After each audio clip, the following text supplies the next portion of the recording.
So we're back with Peter as is today, and the weather's nice today, so we're sitting out in the sunshine here. Going to have a wee interview about some more of his healing things. First of all, Peter, why is it important to be a giver in life? Well, it depends where you want to go in life, but if we were working on an evolution and trying to be more in touch with the source, with God, well, the nature of the source is to give. If you want to be in that power, then you have to be in tune with that giving power. So it's like when you look around nature, everything comes, like the trees give their fruit. Everything gives, yeah, because there's no limit. If you're in lack that you don't want to give, and then it's like staying in a negative state. So how does that relate to when in your article you say to get healed you have to give? Yes, because when you're giving, your heart is opening, and it's like the centre of your life force. If your life force is blocked, you're simply not going to heal. Because surely when a patient goes to a doctor, they're there to get something from the doctor. Yeah, but the doctors never make them better anyway. Poison them. So basically you think coming to these workshops and learning to give is part of the healing process? Yes, that way when people go giving and receiving healing, it's more complete. They heal much faster that way. Because they get inner strength really, because they realise they've got stuff to give. Exactly, but also they've learned to trust in their own power. Okay, so is that why basically it's good to attend these healing courses? Yes, so you actually work on each other, not just receiving all the time. Can you talk a bit more in depth about causality? You mean causality? Causality, that's the one. My writing's pretty bad. Well, the way we work in healing, we're actually seeing that causality is coming from the future, not from the past. So that people see time as linear, and actually that's not the way it is. We're always motivated towards the future, and therefore unless you've got the future goal of how you're going to be, you haven't got anything actually to work towards. Too many people get too stuck in the past in the healing. Although we're healing the past, one has to have a future vision of where you're going. So it's a good idea then, therefore, when you're going the healing process, you actually set yourself some goals, and then that helps you grow. Exactly. And gives you hope, and that hope basically helps the body as well. That's right. You can reassess the goals as you go along, but there's always some focus in the future of where you want to go. So in general, a lot of people these days just go to their work, do their job, come home, watch the TV. Those people they're getting ill through doing that because they've not set goals. Well, yeah, well there's no life there, so it's like they have a less quality of life, that's the thing, they're not really enjoying it. So there's no... So that can bring us to the difference between a challenge and a struggle then. Yes. Because to get through that kind of life is a struggle, but to achieve your goals is a challenge. Yes, because the challenge is there to stretch your strength so you become more.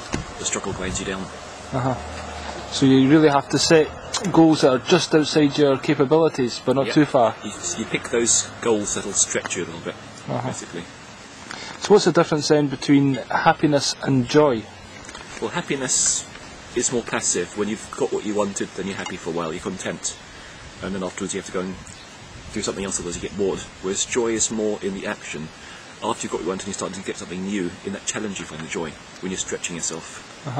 So that's why life's an ever-expanding process. We need to keep challenging ourselves, and achieving the challenge we get the joy. That's right. During the challenge you enjoy, and afterwards you're happy. So your life should then fluctuate between happiness and joy. Sounds good to me. How can we retrieve lost opportunities? Say you had a dream once and it failed. A lot of people say you've missed your chance, kind of thing. Well, no, you've never really missed a chance because the universe is always giving you things, but one has to own why you lost it in the first place. You need to understand the lack of passion, the lack of responsibility that made you fail. If you can own that and achieve that responsibility and that passion, then you can do anything. Okay, so if you try and achieve things, you might just try half-heartedly then, and you might not believe in yourself enough. Exactly. If you fail and you don't admit why you failed, you're not going to actually overcome the challenge again, are you? Okay. You actually have to realise that there was a lack of passion in the first place, or lack of responsibility. You talk about the hero's path and the magician's path in retrieving these lost opportunities. Or is that just in general? Well, there's two possible ways you go down when you're going through this kind of transformation.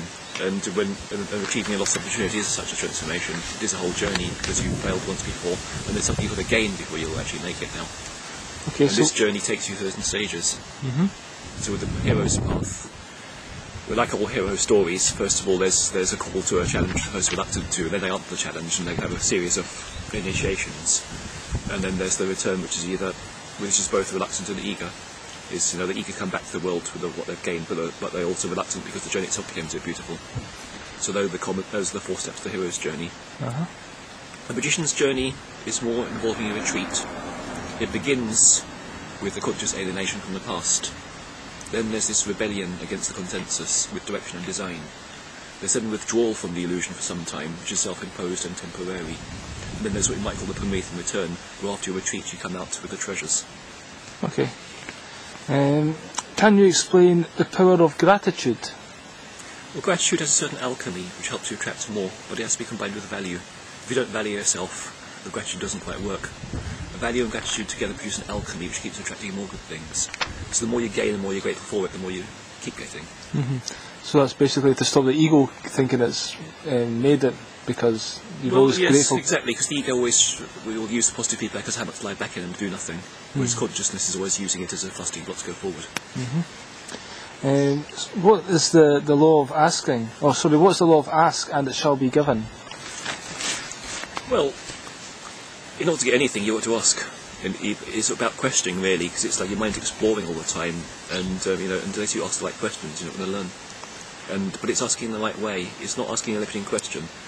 Like if something might go wrong with happening in his life, and they go, well, why does this always happen to me? It's not a positive question. It's not looking for a positive answer. Okay. They're looking for an excuse. Rather, they should be thinking, for instance, like, well, what can I learn from this? How can I make the most of it? What strengths am I going to gain here? These are questions which seek positive answers, which lead you to growth. So they could look at somebody else and say, how's that person always successful and I'm not?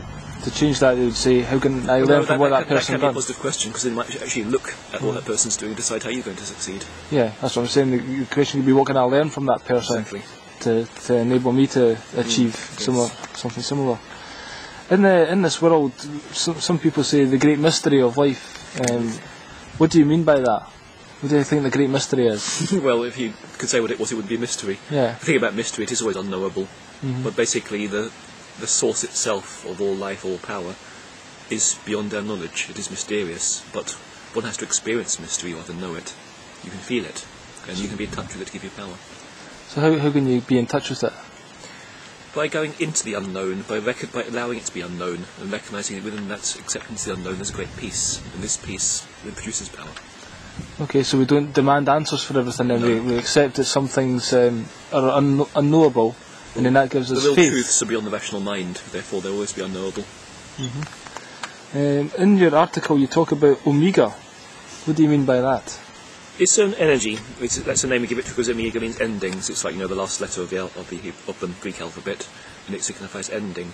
It's an energy of ending, basically. It's an energy we can channel because it puts a stop ends to things, basically. It's a destructive energy, like Kali energy, which destroys all the negative patterns. So how can we increase our connection to Kali? Well, through worship, through mantra. So that's really a spiritual discipline people have to... That's right. Because in a lot of the things we do, we kind of picture Kali or imagine Kali. You can do that and simply call upon her and surrender to her. And you can use a mantra. I went down to the river the other day and I meditated with the Kali music, and it felt as though this energy had came to me. Oh yes. My hands kind of got very, very tingly and stuff. The Sanskrit chanting does trigger the power within you. It's really beautiful. So how can we open ourselves up to miracles in life? That's a big question, because it does require one to raise one's consciousness into a certain space where you're in touch with the miraculous. This requires the giving, it requires the responsibility, it requires surrender, and it requires setting goals which stretch us. There's a combination of things. Yes. And the belief that they can happen as well.